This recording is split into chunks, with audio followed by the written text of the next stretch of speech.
கடந்த 2-3 தினங்களாக ஒரு மிகப்பெரிய சர்ச்சை ஓடிக்கொண்டிருக்கிறது.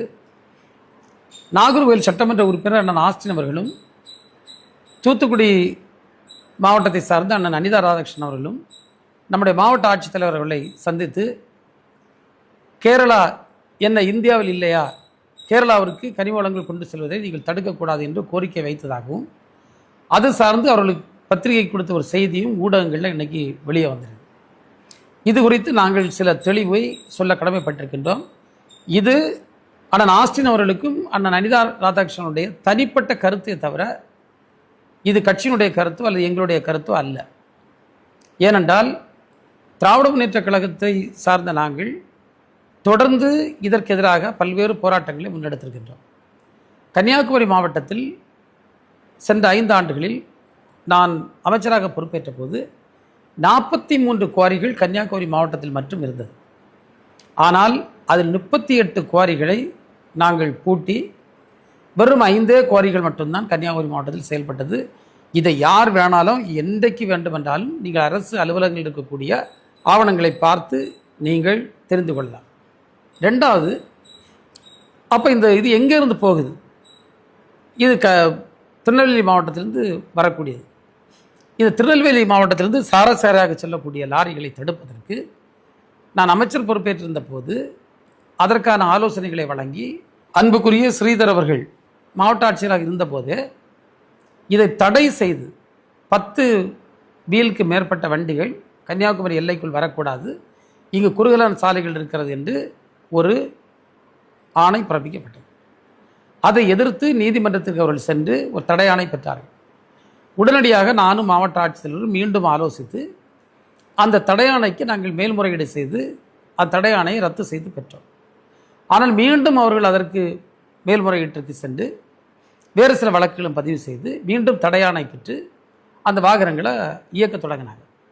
அப்படி இருக்கக்கூடிய நேரத்தில் தான் இதை கட்டுப்படுத்துவதற்கு என்ன வழி என்று நாங்கள் பார்த்து, கன்னியாகுமரி மாவட்டத்தில் இருக்கக்கூடிய குமாரபுரம், காணிமடம், ஆரல்வாய்மொழி, 5 கிராமம் போன்ற 4 பகுதியிலையும் திருநெல்வேலி மாவட்டத்தில் வரக்கூடிய வாகனங்களை சோதனையிட்டு அவங்கள்ட்ட உரிய ஆவணங்கள் இருக்கிறதா, அவங்க சொல்லியிருக்கக்கூடிய இடைக்கு தான் கொண்டு வராங்களா இல்லை அதிக இடை கொண்டு வருகின்றார்களா போன்ற அத்தனையும் செக் பண்ணி தான் நம்ம அனுப்பக்கூடிய ஒரு சூழலுக்கு 5 செக் போஸ்ட் போட்டோம்.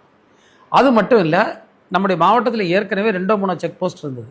ஆனால் உள்ளூர் பகுதியிலும் 21 செக் போஸ்ட்கள் ஆக 25 செக் போஸ்ட் போட்டு மிக தீவிரமாக இதை நம்ம முடிந்த அளவுக்கு நம்ம நடைமுறைப்படுத்துகிறோம்.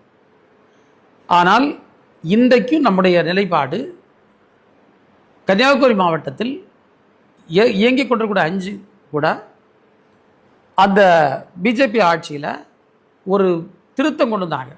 அந்த திருத்தத்தில் தான் ஏற்கனவே இருந்த நம்முடைய வெஸ்டர்ன் காட்டு அந்த மலைப்பகுதியிலிருந்து 10 கிலோமீட்டர் சுற்றளவிற்கு குவாரிகள் இயங்கக்கூடாது என்ற அந்த ஆணையை அவர்கள் 0 to 3 கிலோமீட்டர் என்று குறைத்தார்கள்.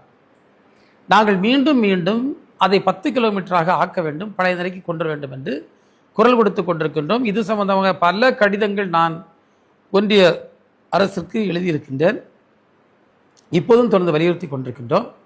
கேரளாவுக்கு செல்கின்ற வாகனங்கள், அதிகரகர வாகனங்கள் நம்முடைய இந்த குறுகலான சாலைகள் வழி செல்லக்கூடாது என்பதில் நாம் உறுதியாக இருக்கின்றோம். அது எந்த மாற்று கருத்துக்கும் இடமில்லை.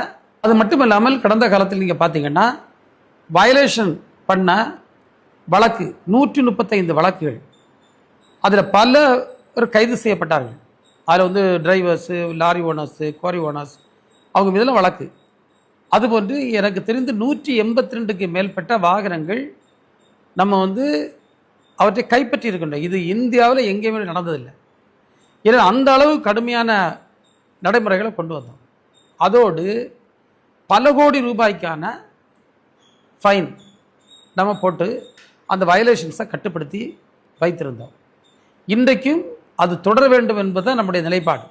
ஆஸ்டின் அவர்களும் அனிதா ராதாகிருஷ்ணன் அவர்களும் கூறியிருப்பது அவருடைய தனிப்பட்ட கருத்தை தவிர அது ஒட்டுமொத்தமான கருத்து அல்ல என்பதை இந்த வீடியோவின் வாயிலாக நான் தெளிவுபடுத்த கடமைப்பட்டிருக்கின்றேன்.